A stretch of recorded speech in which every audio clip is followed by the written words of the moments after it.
So welcome everyone to day 2 of Gay Youth Summit. We're going to be starting in the next 2 minutes. Please welcome, use the chat section. Tell us where you're joining us from.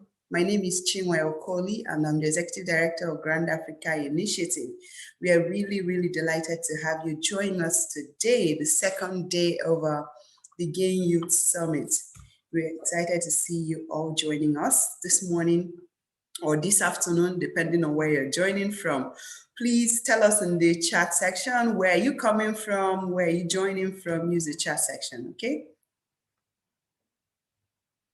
We're still at the Gay Youth Summit and I'd like to welcome Cynthia Asha. Asha, are you there? Cynthia Asha. Yeah. Okay, great. So Cynthia Asha is the Regional Director for East Africa for Grand Africa Initiative. A very amazing young lady. She was our MC yesterday, and it was a delight to have her moderate the entire program yesterday. And now she's just back on to continue from where she left off.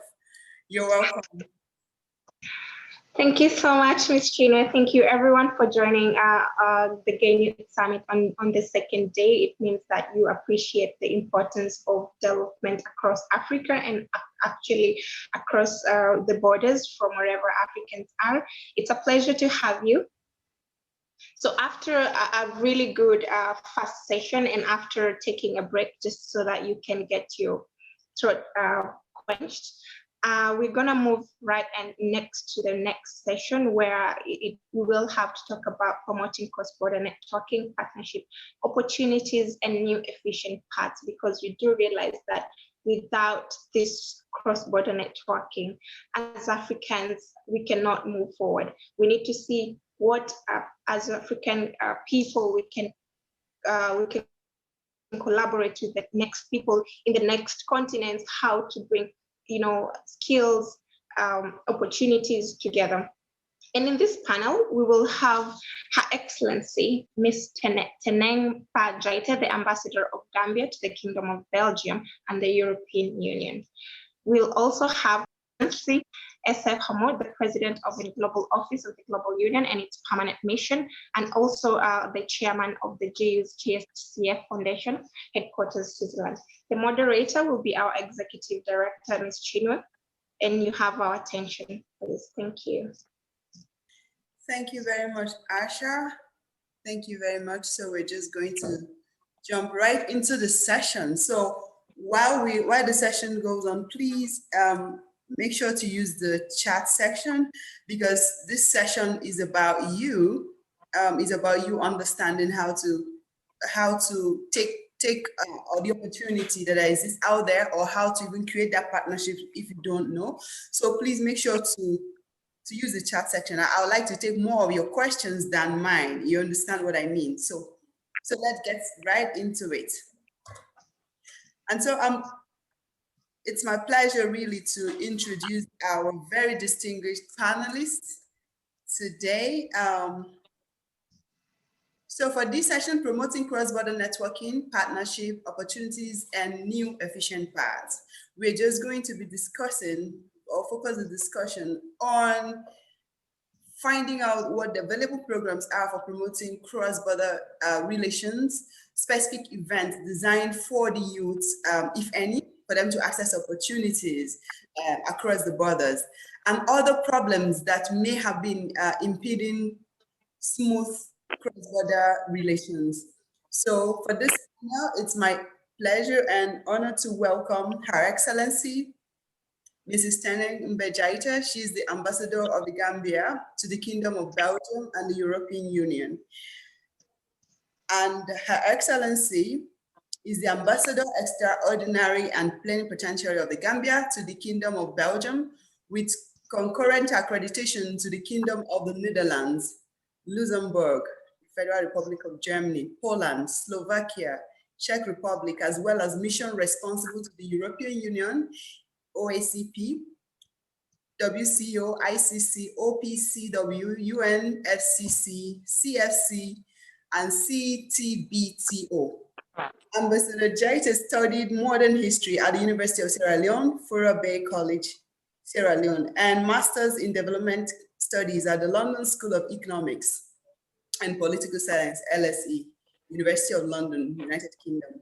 She has served in the following capacities in the Gambia. She had been the Minister of Energy, she had been the Minister of Petroleum, Deputy Minister of Petroleum, Secretary General and Head of the Civil Service, and the Permanent Secretary, Office of the President of the Republic of Gambia. She is happily married with 3 children. You're welcome, Your Excellency. Thank you, Chair. I'm trying to put my video on. Can you see me now? Yes, Your Excellency. Good to see you. Good to see you too, and thank you. Thank you for inviting me to this seminar. Thank you, ma'am. And so next on the panel is His Excellency F. Homer, the President of IN Global Office of the Global Union and its Permanent Mission, and Chairman GU's GHF Foundation with headquarters in Switzerland. His commitment and follow-up reflects his professional work ethics. This allowed him to be one of the most promising leaders of the younger generation and was officially elected in 2017 as the youngest president of a complex global public affairs office. As president of the Global Office of the Global Union and GHF and its permanent mission to the Global Society of Nations and their people, a global supranational intergovernmental organization authority, its permanent mission and its IGOV Foundation. His Excellency S. Fabrice Homart is a committed young entrepreneur, politically connected, and has been involved with his business partners in various startups and projects and has served on various boards. As an honor of his acceptance of his official election as the president of the Global Office, one of his family names was included in the name of the International Intergovernmental Non-Profit Organization, that's GU's Global Homart and Co Foundation. He positions himself geopolitically, and his travels enrich him culturally through the diverse network he established in both the public and corporate sectors. This has empowered him to play a pivotal role in ensuring that his team represents a diversified cultural background, which is both inspiring and a source of enrichment for the Global Union and the GHCF, its permanent mission boards, parliaments, committees, councils, and the population, for you, with you, for all. He believes that we rise by lifting others.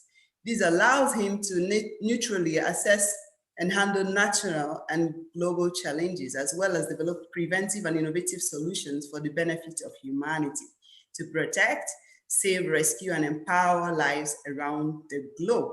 He's a member of different boards and council, such as Care Team of Airlines, that is Star Alliance member, and institutions of neutral supervisory board members, such as the HH Jawahar bin Khalifa Al Khalifa Youth Empowerment Foundation and Innovation Center. Your Excellency, you're welcome to join us. Thank you so much for this opportunity. I'm much delighted to be here.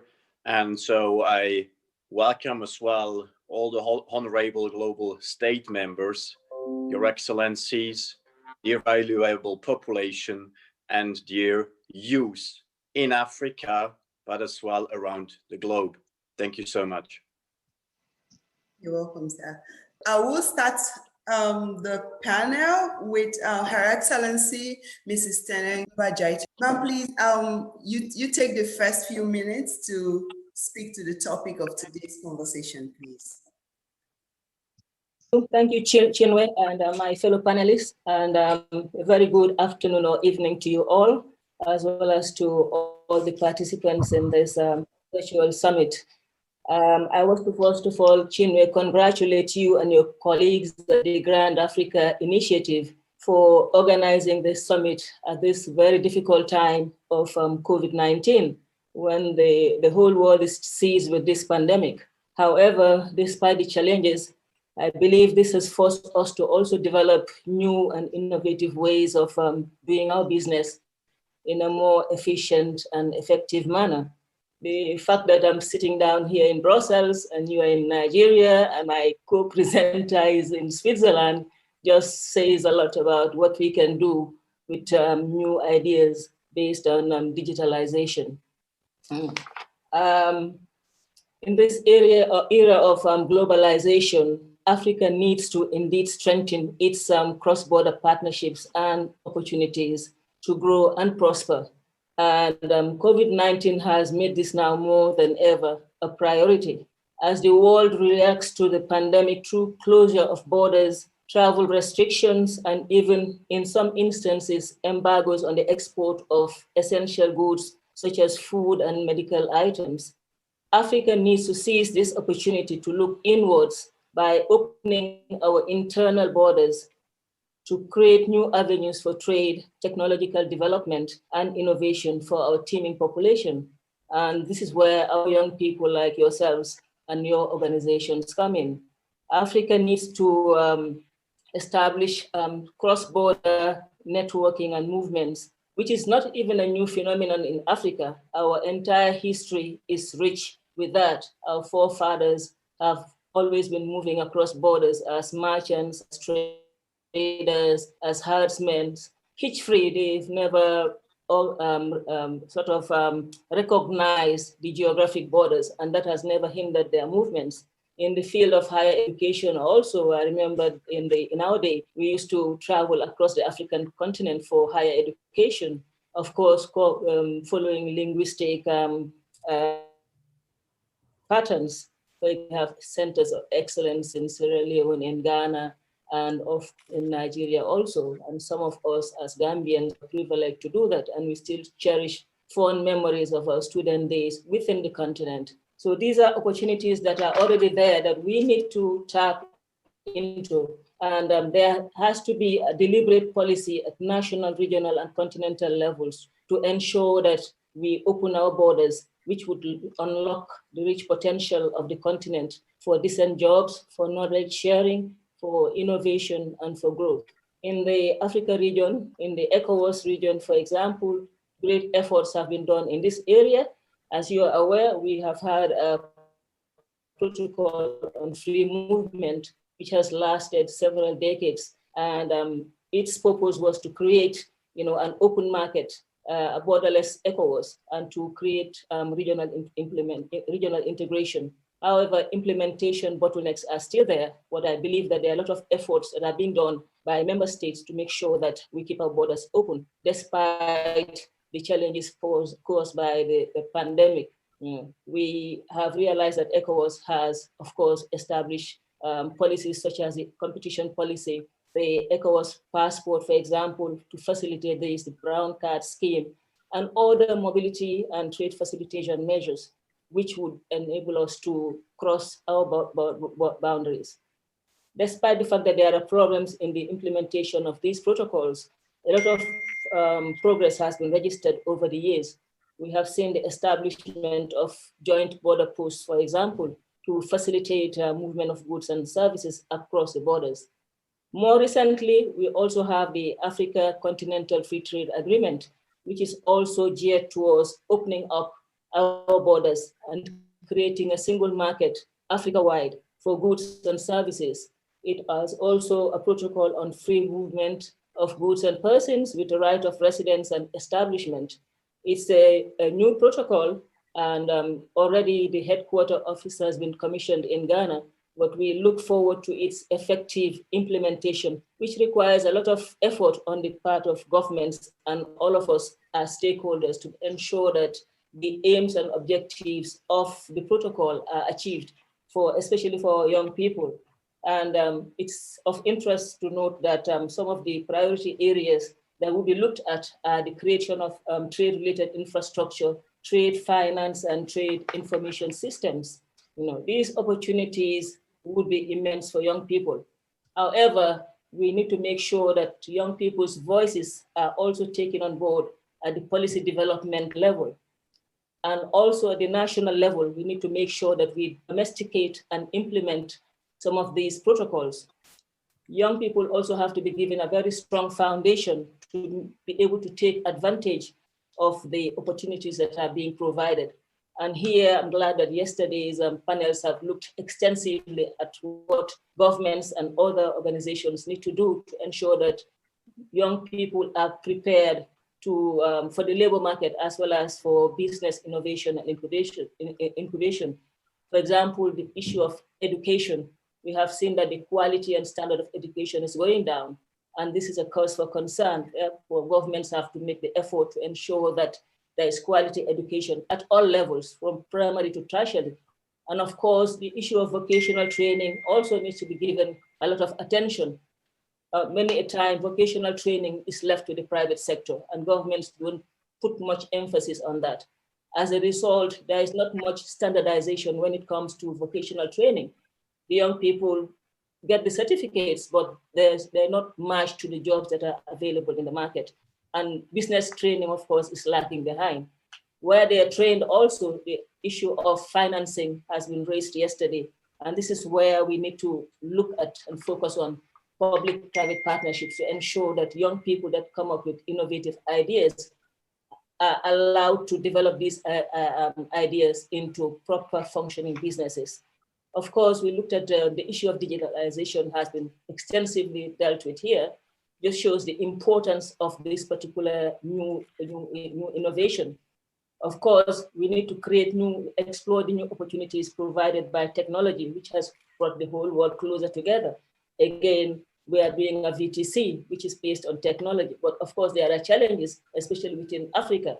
Of course, some countries within Africa are more endowed than others. But we need to look at how we can make sure that we leverage on some of these opportunities. For example, the issue of the structural barriers like transport access, energy access, digitalization, and some of the other challenges that we are faced with. In the era of COVID, we are looking at teleworking. How do we make sure that this is actually taking root in Africa? What are the challenges to this? We also look at issues of telemarketing and e-education for our young people to make sure that they are not left behind, because the whole world is going through a global recession. There is need to look at innovative ways of ensuring that we continue our business and make sure that African continent takes advantage of the opportunities that are arising. The issue of science and technology education is important here. We're talking about post-COVID and the opportunities that are going to be generated there. You know, the issue of vaccines, for example.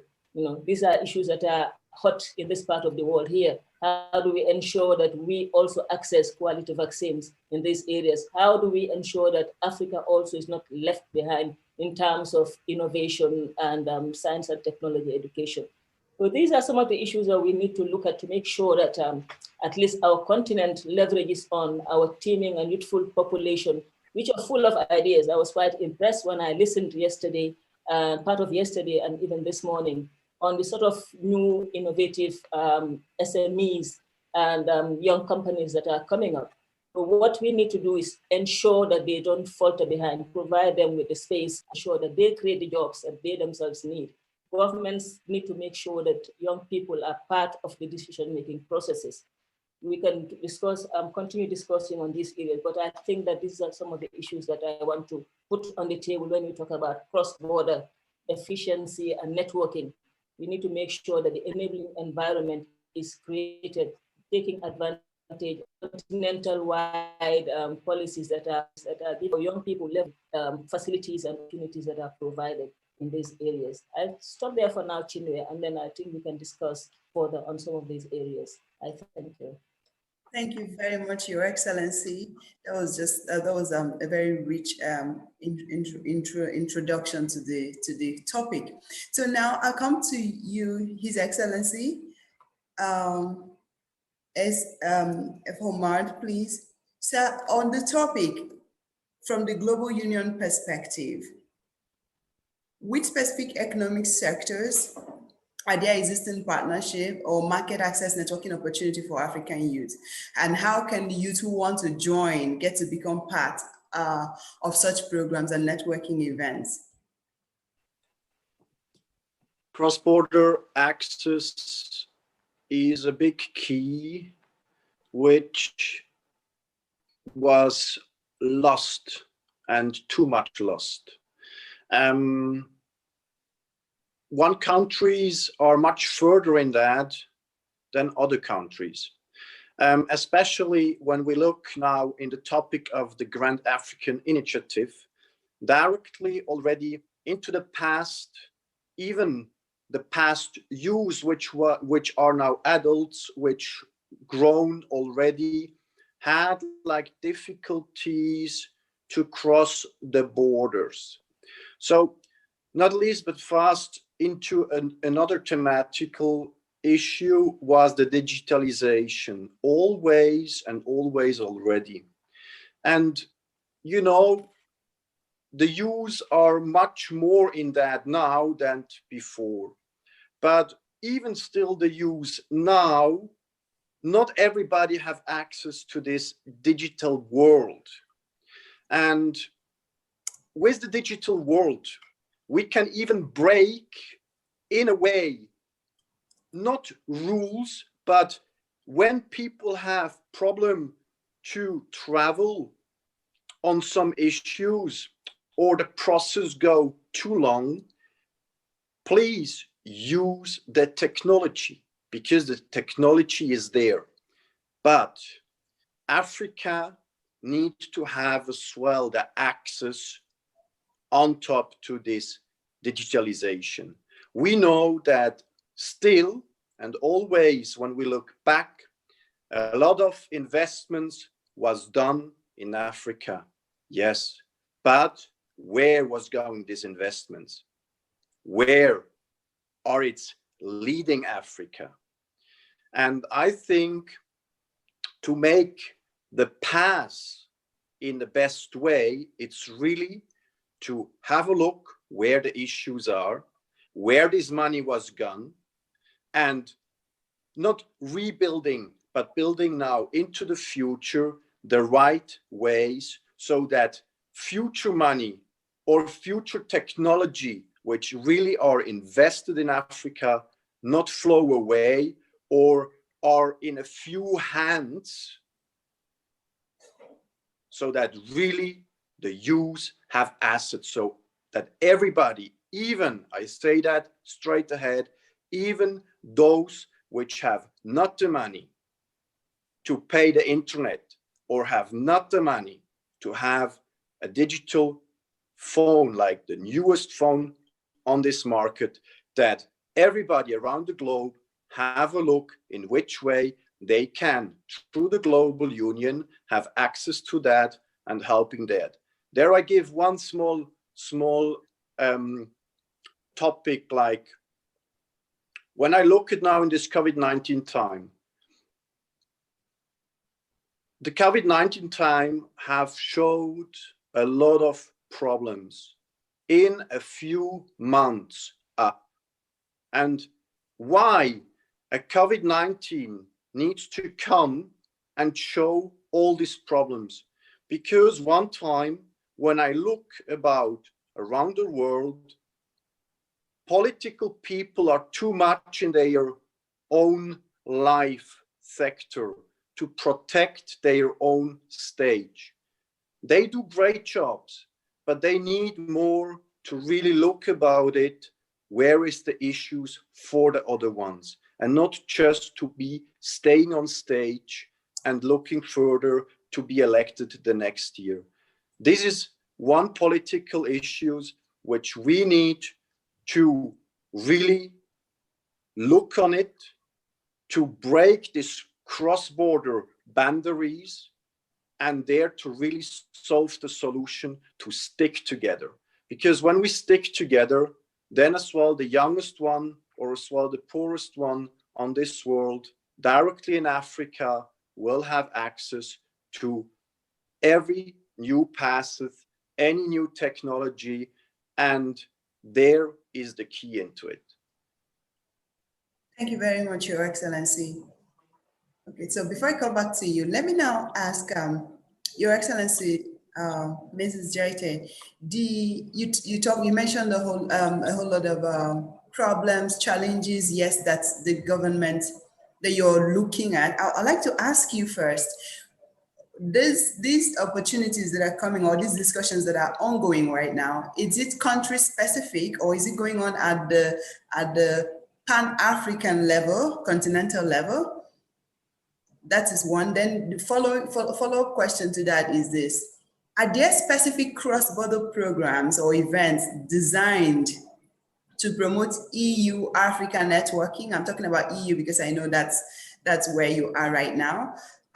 So are there specific programs promoting EU-Africa networking, partnership, and market access opportunities for the youth, for young entrepreneurs? Because at the ministerial level, yes, but are there such programs that young people can be part of? So those are two questions. Did you get that? Indeed. At the continental level, the sort of programs that I mentioned are continent-wide under the African Union. So, of course, the African Union would develop further these programs that are targeted at implementation by national governments, because it wouldn't make sense if they develop these protocols and yet still our governments do not domesticate them and make sure that they implement them. I understand that the Africa Continental Free Trade Agreement has been signed by at least 53 of the 54 African member states, but it has been ratified by not more than 25 to my knowledge. So this needs to be ratified by national parliaments.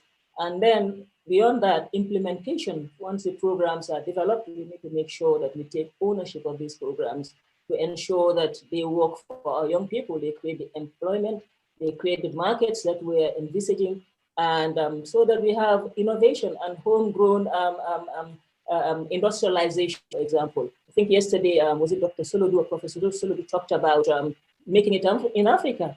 You know, these are some of the exciting things that we need to see. Africa is a big market, but the rest of the world. But are we consuming our own products? So this is what the Continental Free Trade Agreement should aim to establish. And of course, when you talk about Africa, it's a youthful continent. You know, quite a majority of our population falls in the youth bracket. So whatever programs we are developing, we are de facto developing them for the youths, which means that they need to be part and parcel of these programs. I know that the African Union has a very solid youth component, which also works with them to develop their programs. But again, implementation has to be done at the national level, and we all need to challenge our governments to ensure that they domesticate some of these programs that are coming out. At the Africa-EU level, you know that there is a Africa-EU summits. That's part of the Africa-EU joint strategy. And also this has a youth component. Normally preceding the summit is a youth summit, which would discuss youth challenges between the two continents. And this is open to youth groups from the two continents to sit down and discuss their challenges, be it in education, be it in business development, etc. And they would come up with a program which would be presented to the heads of states. I understand that one has been developed for this year.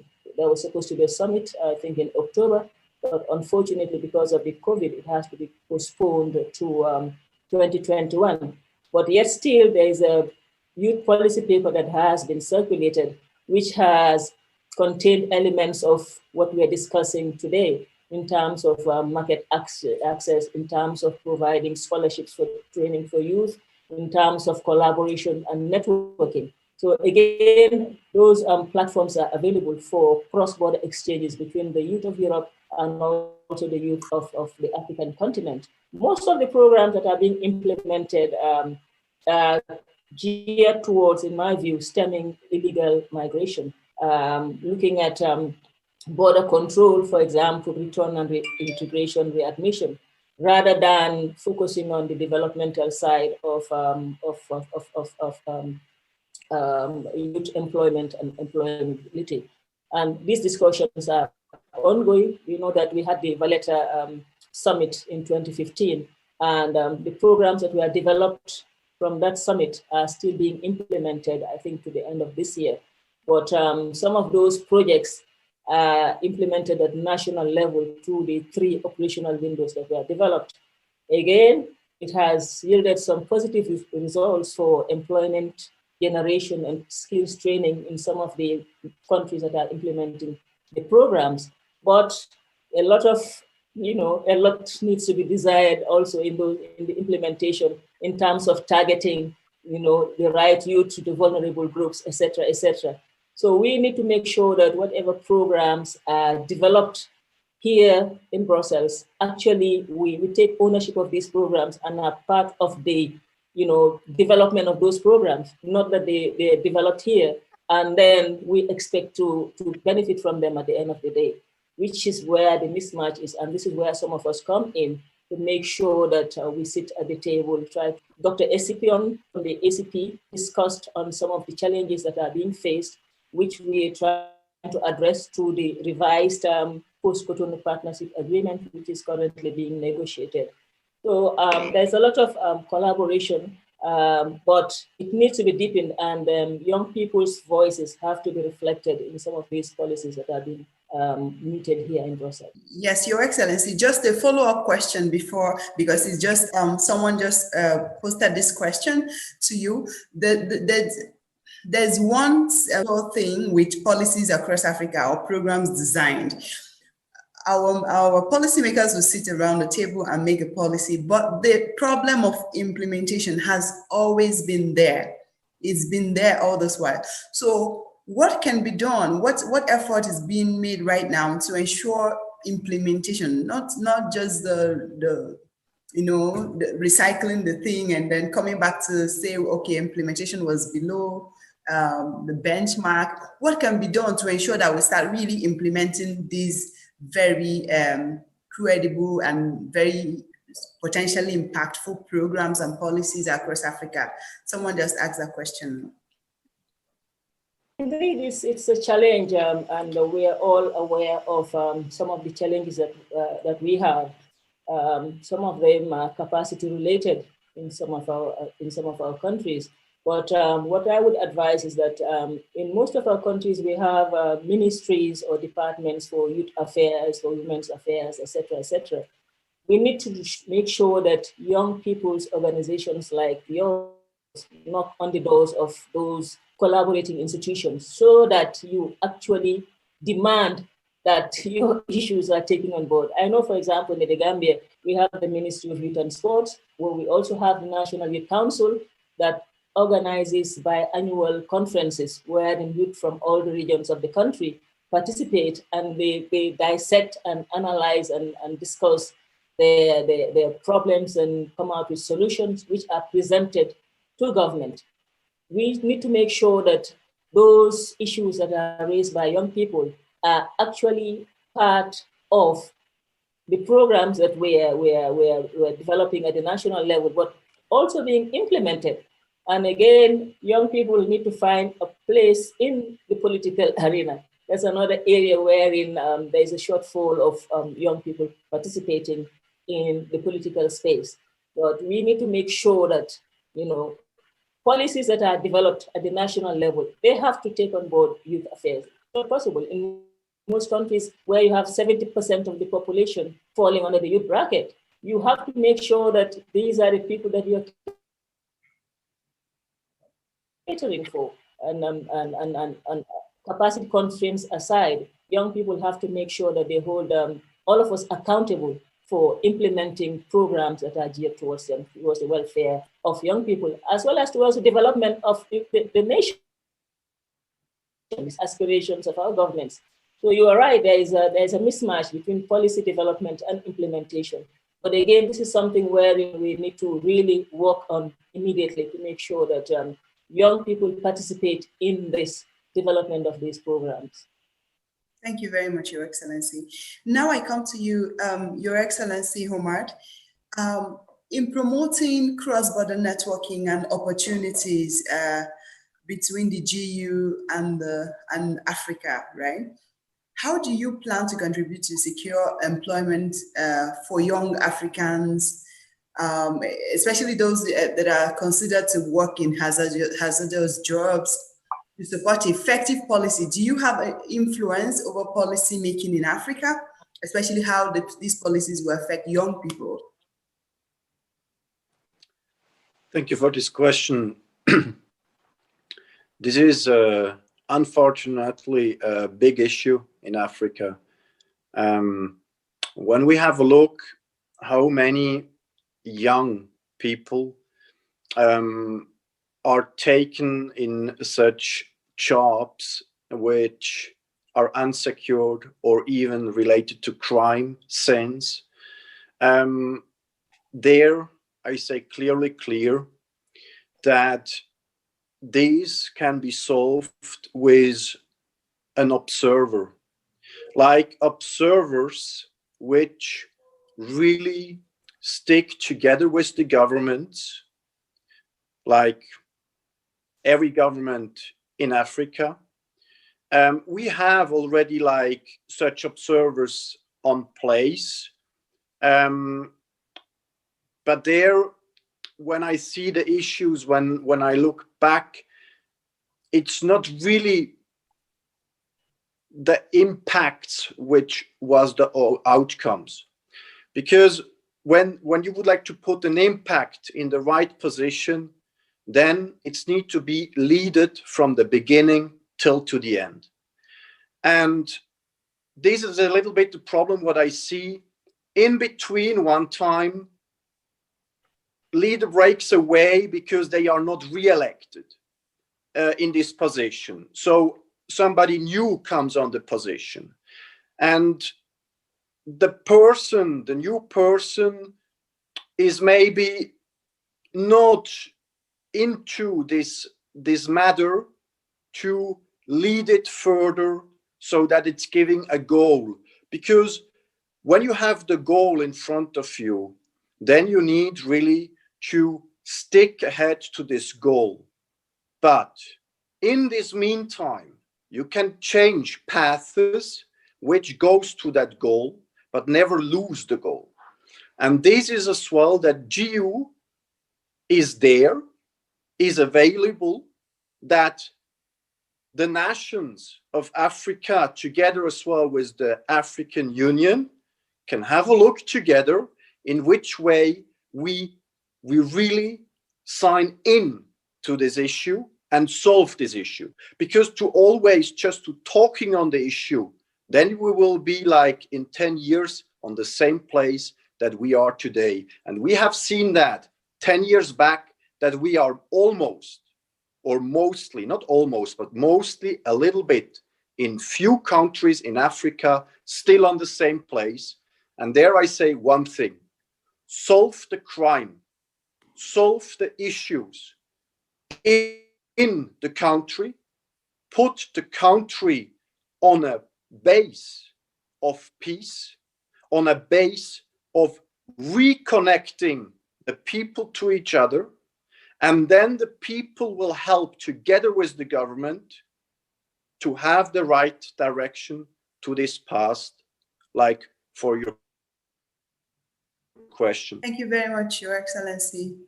Thank you very much for such insightful response. And now I come back to you, Your Excellency, Mrs. Jaite. You live in Europe. Yeah, you're in Belgium right now. I know that. Thank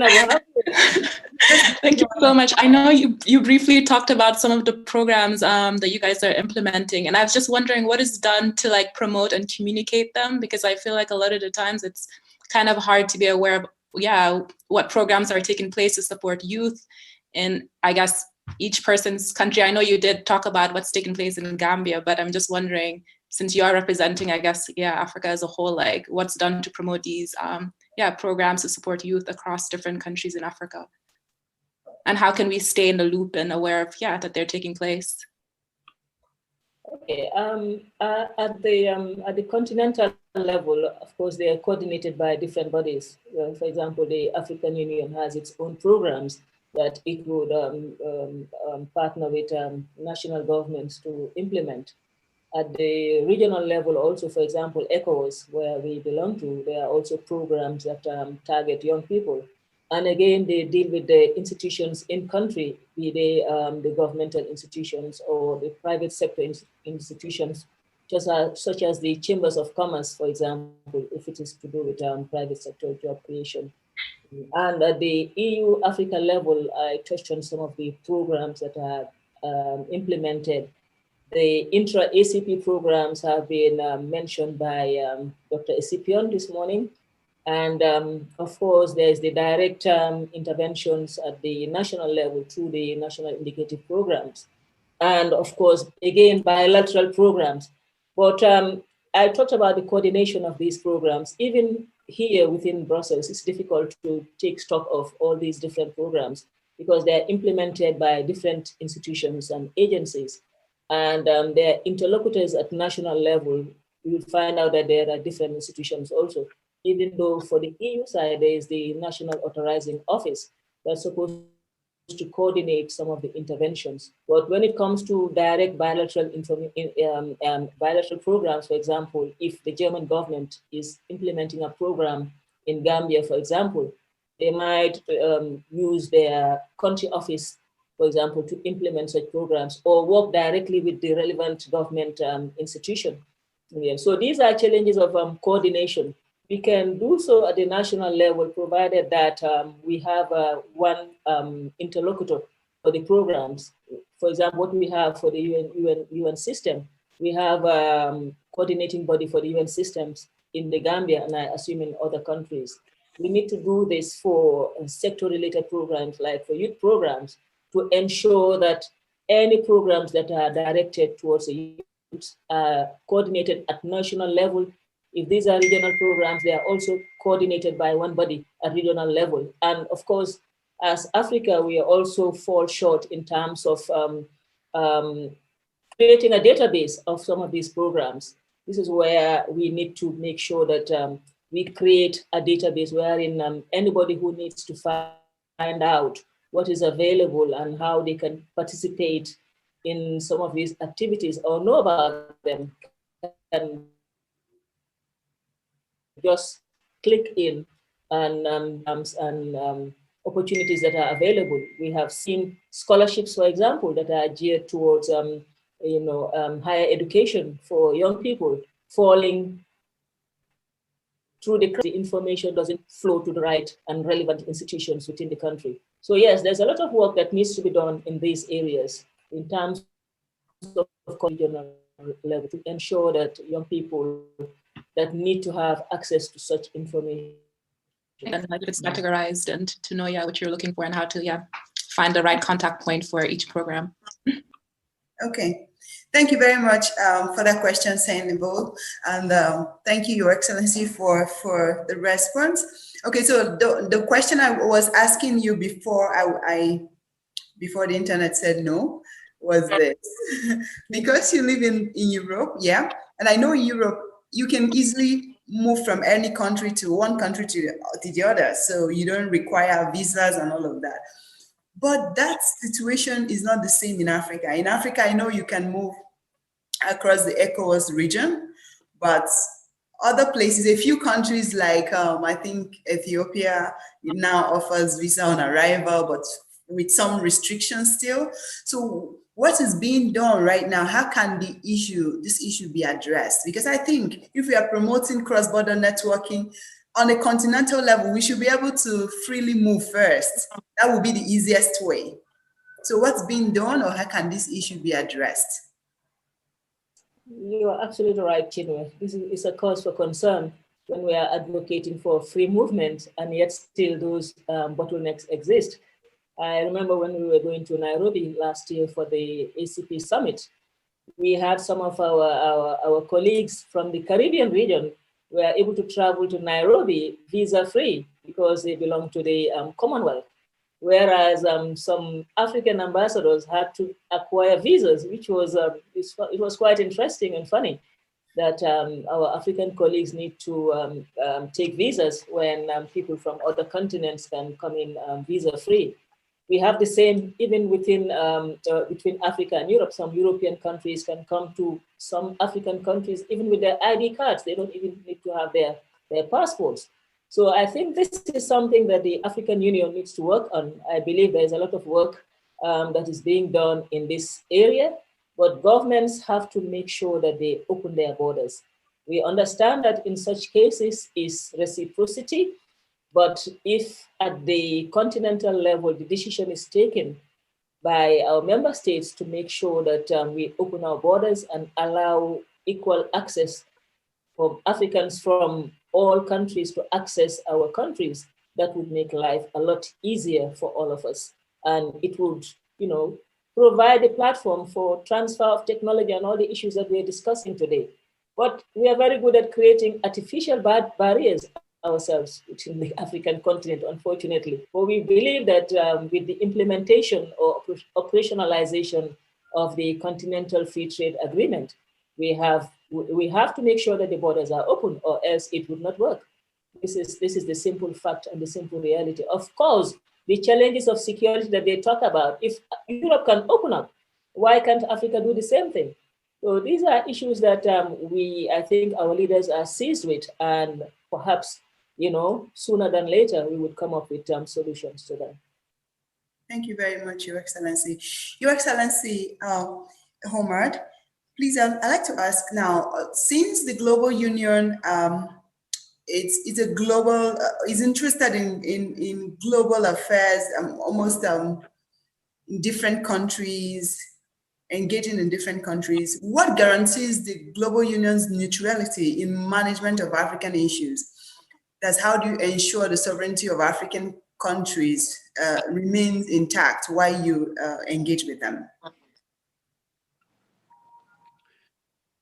As a neutrality is to always have in mind that we have culture diversity.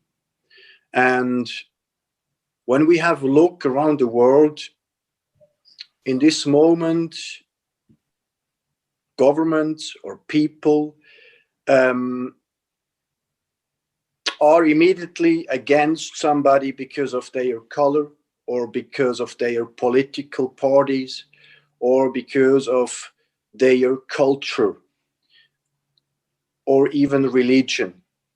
And I think that we as neutral global union, as when we have a look, sorry to say that now, but when we have a look to the European Union, they are just focused to bring everything what is into the European minds to Africa. It's of one side a good thing, but you need also to let work the people in Africa with their mindset, with their ideas, and with their solution, to stick together to the solution of the other countries. And why? Because when we go just back when the first entrepreneur was coming from abroad to Africa and have opened a company and etc., the Africans was there, but they have just follow their rules to do it so. And I think today it's the end of that, because following rules, you can make rules together with the other ones abroad. And when you have done this rule together, then the Africans was as well involved in these rules. And then you have rules and paths which even the Africans will be happy to follow on it, or even be happy to go this path to grow, to achieve. Because I can tell you that personally from my side, when I will have only mentors which tell me this is right, this is right, this is right, this is right, and my ideas or my solutions are not even heard. One time you just think, okay, what I do on this place, why I involve myself of it. So I think this is a big neutrality that we even can go after, because we still as well know directly for the use for our future, when we have still these issues of cross-border boundaries, as well, like maybe because of sanctions, maybe because of crime, maybe issues which a country can have, then we as a neutral partner can even go in a name of a country, and the country will not be named because it's then in our name that we go together with this country. And I think this is a good neutrality to really stick to the points, to really go into the issues. Because what I see, the people have enough about talking and promising things. Because this can everybody, even I can do that. But I say all the way, stick to your words, what you say, and do it. And not in 1 year, do it now. Thank you very much, Your Excellency. So I'm just going to ask you a follow-up question right now, Your Excellency Homard. What is the Global Union doing right now or plans to do to contribute to development in Africa, especially to create jobs, maybe, and engage the young people? Are there specific programs that are currently ongoing or being designed that young people can take advantage of at the Global Union level right now? So, A of all, we are directly in the progress now to elect ambassadors of the Global Union into each country, as well together with the African Union, because we have already a few ones which are already related to the African Union. So this is one part in which way we stick to the points. The other points is when we have a look about the issues, programs which really help the people, directly the youth ones. One issue which I have seen now over all this year, which I was following up, all the steps, a big issue is always the money and in which way to use the money.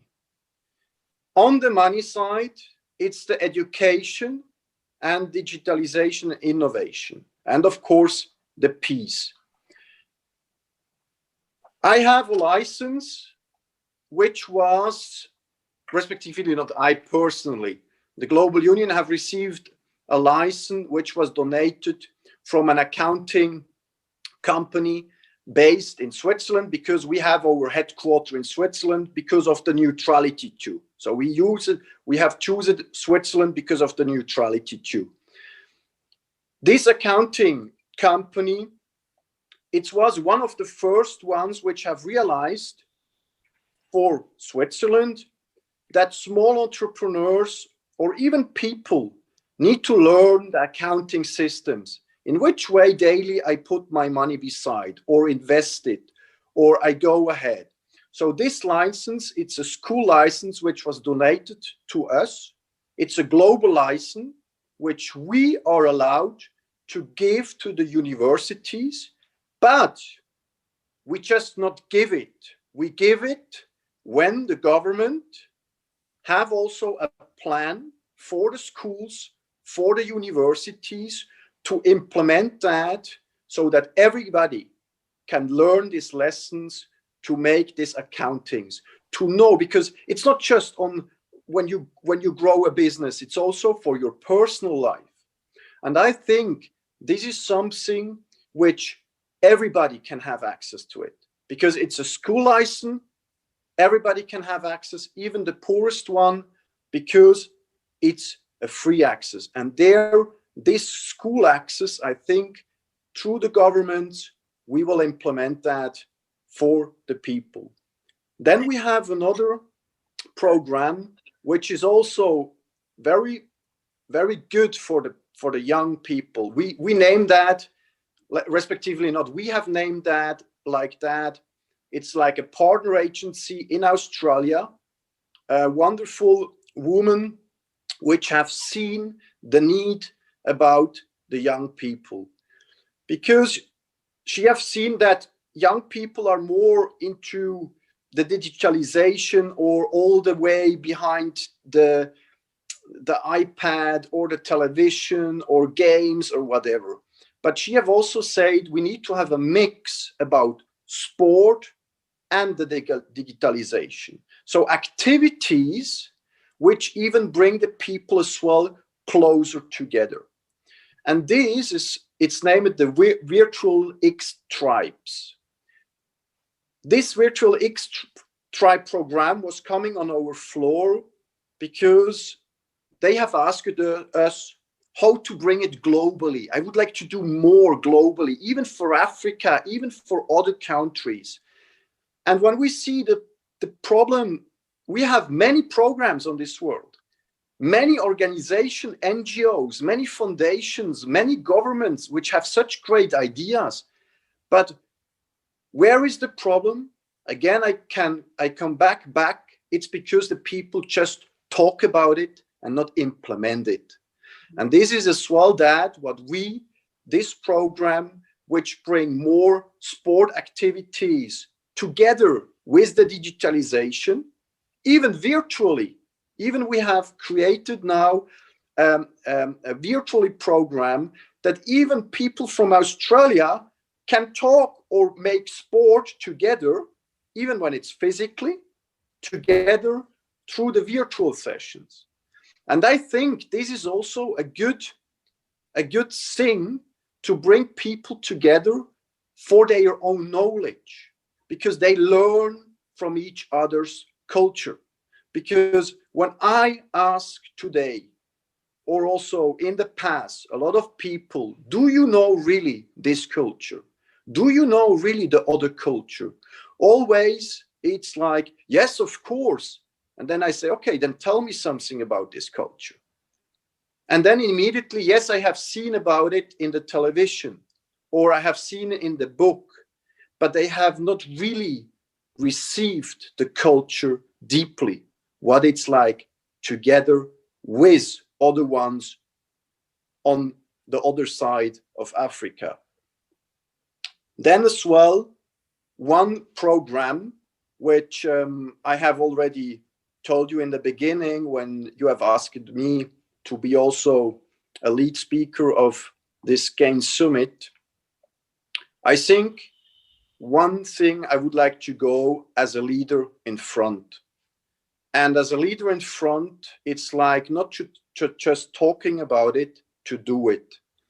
And this is one of our surprise, which I have told Mrs. Okoli, that after this summit, it will be a quiz, which one person will win 7-8 hours, 3 years ahead, neutral consulting and mentorship. A few ones will ask themselves, how can a president in such a global public affairs office do that? It's quite simple, because it's neutral. So even when I help these people to grow into political ways, into entrepreneurial ways, but even into their personal life, because the personal life, it's the most important life to grow the other 2 steps too. So I think there is the point that even I personally can do that, even of course with our team in the background, with our delegates too, of course. And on top, there will be other questions in the quiz for other 7-8 people, which will also have 7-8 hours, 3 years ahead. Because why 3 years too? Is because when I tell you just of 7-8 hours, then you have this 7-8 hours, but you will not have a sustainable follow-up. And I think sustainability is to follow up the things, to be behind or to be in front or on the left or on the right of the person or of the country, because a union is sticking together, helping each other. Yes. And there I come back as well as an example. When you have a look about the European Union, again, they're doing great things. But one issue they have left in this moment, what is union? Because directly in this COVID-19 time, we have seen even that Italy still have the social program not on the level which they need to have it. Spain, the same thing. So I'd say that because not everything is solved with money. It's with leadership and together with the other leader. And there have no space in between to just fight on each other on the political parquet. We need really to bring the issues on the table and talk about the issues and not about the faces and not about the culture, about the issues and solve these issues. Thank you very much, Your Excellency. Thank you very much, Your Excellency. And Your Excellency, before I leave you right now, I just want you to give me just one sentence, just one sentence. What do you think about the platform Grand Africa Initiative and the opportunity or the platform we provide for youth engagement? What's your thought on that? Just brief, please. Your Excellency Homard. I say it straightly. It's a wonderful platform and it's filled already with digitalization. It's showing that they have from the beginning the right path, because virtually be connected will solve a lot of money of traveling or like spending money for other things which are related to it. So there, Grand Africa shows that directly for use, which are already in this digitalization issues into it, will even have more support. And as Mrs. Okoli know, they have the full support of the Global Union behind to really go ahead. For this, I have also bring myself on it to show you that I'm there. Also as the president, which have not all the time for everyone, but to make a step forward. And there is as well, together with Grand African initiatives, together with the African Union, together with the country, we can do a lot, but together is better as only with you. Thank you very much. You know why? Okay. Because on this globe, we are as one. And as one, we can win. For every issues, for this, we need to let on the right side our egos and our political issues in between. Thank you very much, Your Excellency. So I'll now go over to Your Excellency, Mrs. Jaita. This is the last question because our time is up already. So the last question to you is this, please, quickly.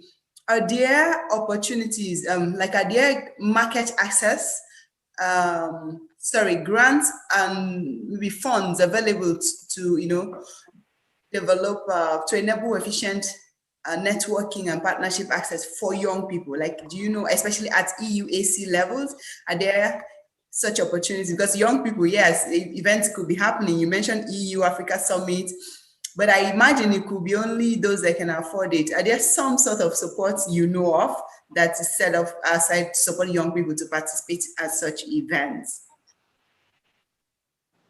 Yes, indeed, Chinwe. Quickly, I believe the ASG did not expand in his presentation, but the ACP has a lot of initiatives in this area geared towards building entrepreneurship skills in young people, capacity building, as well as providing them with small grants and loans. And I believe if you go on their website, you will see those opportunities. But bearing in mind that the current partnership agreement ends in December this year, because we're in negotiations for a new partnership agreement. So most of those programs are coming to an end. But we believe that there might be in 2021 successor programs. So I would keep an eye on the ACP platform on their website to make sure that at least I look forward to, I keep in mind some of these programs that are coming up. Again, the regional organizations are normally acquainted with such opportunities.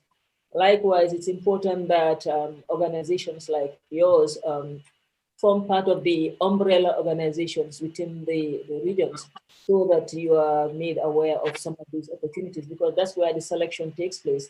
We talked about participation in some of the summits and programs. They're normally done at the regional level, where institutions or companies or groups that are registered are selected at that level and need to participate in some of these programs. Granted that sometimes they are required to disseminate whatever they know about, but again, there's a paucity of avenues and platforms that this could be done. But there are opportunities, and we are looking forward to new opportunities come 2021, when we sign the new revised post-Cotonou Partnership Agreement, which is being negotiated. Even though we know that the financing options are going to change, because in terms of, they are talking about budgetization, but we are yet to see how this will go. So there are opportunities, but currently those that are in existence are coming to an end. But we hope that in 2021 we'll have more opportunities for young people. Thank you very much for that very rich explanation, very insightful, and we'll be on the lookout for such opportunities too on the platforms at the regional levels, just as you would mention. So before I let you go right now, your last question is what's your thought? You joined, I'm so delighted to know that you joined the session yesterday and you joined again today. I said that you joined since morning. Thank you very much for your time, because I know, considering your schedules, the joining this session is because I think you consider it important. Just like His Excellency Homad also joined yesterday and today. We are really delighted. So please tell us your last statement. What do you think about this platform? What's your thought about what we're doing? A very good initiative. I was quite impressed. I was on the road yesterday when I connected, which is the beauty of technology. Again, I was in my car driving, and I had my earphones on, listening to the discussions that were ongoing, quite enriching. And as my co-panelist said, the outreach is huge. So there's a huge opportunity to reach the entire continent and even beyond. Make sure that the infusion of ideas and best practices is something that can take us a long way, and sharing of best practices. So keep it up, keep up the good work, and we do hope that you continue doing it. Taking it beyond the continent level to the intra-continental level. This is an opportunity that you have as young people, creating your own platform and inviting some of us to share some of our experiences and listening to your ideas, very rich ideas coming out. I'm quite impressed, and I can only say kudos to you, and continue to keep up the good work. And we do hope that, some of the ideas that have been generated here would be put into concrete proposals and actions and implemented. Thank you, Chair. Thank you very much, Your Excellency. Thank you. Thank you. And just let me just tell you, talking about the reach. Yes, I was super excited to know that we have registered participants from over 78 countries for this summit. I mean, I didn't know it was that big. So thank you so much for joining us. Thank you for your time. So with this, thank you, ma'am. So with this, we come to the end of this session, and over to you, Asha. Grand Africa Initiative, GAIN, promoting youth empowerment for development. Join us for a greater impact together.